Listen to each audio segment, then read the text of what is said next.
ఇక నుంచి UPSC conduct చేసే నేషనల్ డిఫెన్స్ అకాడమీ ఎంట్రన్స్ ఎగ్జామ్ను ఆడపిల్లలు కూడా రాయొచ్చు. 66 సంవత్సరాలైంది ఎన్డీఏ స్థాపించి. మొట్టమొదటిసారిగా సుప్రీంకోర్టు ఇచ్చిన ఇంటరిమ్ ఆర్డర్స్తో రేపు సెప్టెంబర్ 5న జరగబోయే ఎన్డీఏ ఎంట్రన్స్ ఎగ్జామ్ని ఆడపిల్లలు కూడా తీసుకోవచ్చు, వాళ్ళు కూడా రాయొచ్చు. ఈ ఎంట్రన్స్ ఎగ్జామ్ పాస్ అయ్యి ఫిజికల్గా ఫిట్గా ఉండి మెడికల్గా ఫిట్గా ఉంటే ఆడపిల్లలు ఎన్డీఏకి ట్రైనింగ్కి వెళ్ళొచ్చు. అంటే మొదటిసారి అమ్మాయిలు ఎన్డీఏలోకి అడుగు పెట్టబోతున్నారన్నమాట. లాస్ట్ ఇయర్ ఫిబ్రవరి 17వ తారీఖున అంటే 2020 ఫిబ్రవరి 17న సుప్రీంకోర్టు ఒక ల్యాండ్ మార్క్ జడ్జిమెంట్ ఇచ్చింది. Secretary ministry of defence versus Babita Punia and others అనే కేసులో. మిలిటరీలో అమ్మాయిలు ఇప్పటి వరకు షార్ట్ సర్వీస్ కమిషన్లో ఉన్నారు. వీళ్ళని పర్మనెంట్ కమిషన్ చేయాలని చెప్పి సుప్రీంకోర్టు డైరెక్షన్ ఇచ్చింది.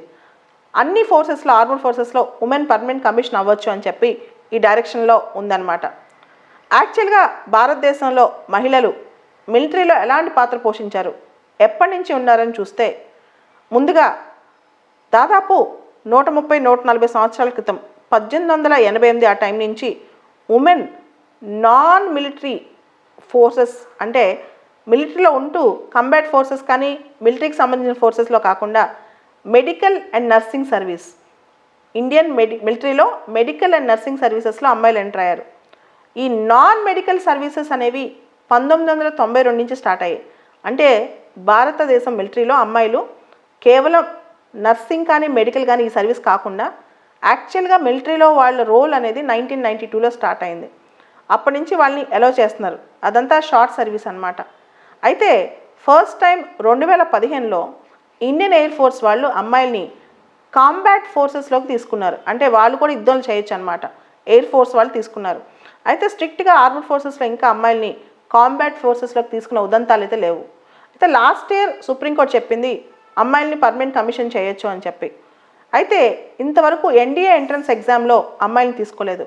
దానికి సంబంధించి గవర్నమెంట్ వాదన మొన్న కోర్టులో ఏం జరిగిందంటే పాలసీ మ్యాటర్ ప్రకారం ఆడపిల్లల్ని ఎన్డీఏ ఎంట్రన్స్ ఎగ్జామ్ రాయించాం, వాళ్ళు బార్ చేస్తున్నామని చెప్పి.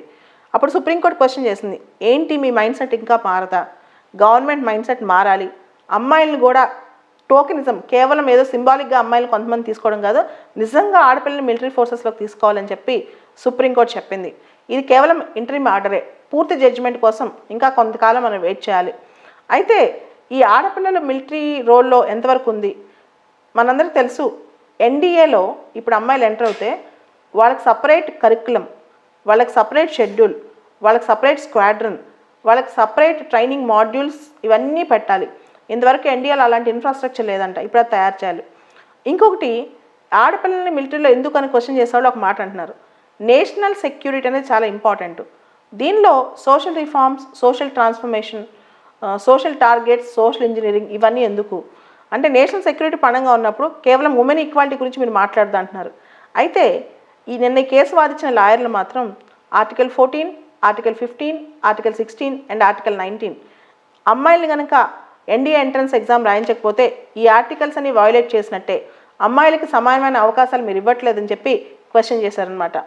భారతదేశంలో మనం ట్రెడిషనల్గా చూస్తే ఝాన్సీ లక్ష్మీబాయి, రుద్రమదేవి ఇలా చాలామంది, అంతెందుకు కార్గిల్ వార్ టైంలో గుంజన్ సక్సేనా ఒక లేడీ ఫ్లయింగ్ ఆఫీసర్, ఆవిడ ఎంత బాగా పనిచేస్తుంది. ఇవన్నీ కూడా మనం చూస్తుంటే అమ్మాయిల్ని ఏ రోల్కైనా తీసుకెళ్ళొచ్చు. ముఖ్యంగా యుద్ధాలకు వెళ్ళాలంటే ఫిజికల్ స్ట్రెంత్ కన్నా కూడా విల్ పవర్ చాలా ఇంపార్టెంట్. యుద్ధం అనేది ఒక మైండ్ గేమ్, ఆ మైండ్ గేమ్లో అమ్మాయిలు రాణించగలరని కూడా చాలామంది చెప్తున్నారు. అయితే భవిష్యత్తులో ఇది ఎలాంటి స్థితిగతులకు దారితీస్తో చూడాలి. ఇండియన్ ఆర్మీలో, ఎయిర్ ఫోర్స్లో, నేవీలో ఎంతమంది అమ్మాయిలు ఉన్నారు అంటే కేవలం 3% అంటే ఈ రోజుకి. దాదాపు త్రివిధ దళాలు అంటే ఆర్మడ్ ఫోర్సెస్ మొత్తం కలిపి 9118 మంది అమ్మాయిలు ఉన్నారంట. చాలా తక్కువ మంది, కేవలం 3% ఉన్నారు. దానికి మేజర్ కారణం ట్రెడిషనల్గా ఆర్మీ అనేది, ఆర్మడ్ ఫోర్సెస్ అనేది మేల్ డామినేటెడ్, మేల్ కంట్రోల్డ్ కాబట్టి అమ్మాయిలు దానిలోకి కష్టము. ముఖ్యంగా కంబాటింగ్ ఫోర్సెస్ బ్యాటిల్ ఫీల్డ్లోకి అమ్మాయిలు కష్టం అని అంటుంటారు. కానీ అమ్మాయిలు అందరికన్నా చాకచక్యంగా అద్భుతంగా పనిచేయగలరు అనేది, అది మన ప్యాషన్ బట్టి ఆధారపడి ఉంటుంది. మేలా ఫీమేలా అని కాదని కూడా చాలామంది ఆర్గ్యూ చేస్తున్నారు. ఓవరాల్గా ఏ దిశగా అమ్మాయిలు మిలిటరీలో ఆన్ పార్ విత్ మేల్స్ ఎంతవరకు వెళ్తారో మనం వేచి చూడాలి.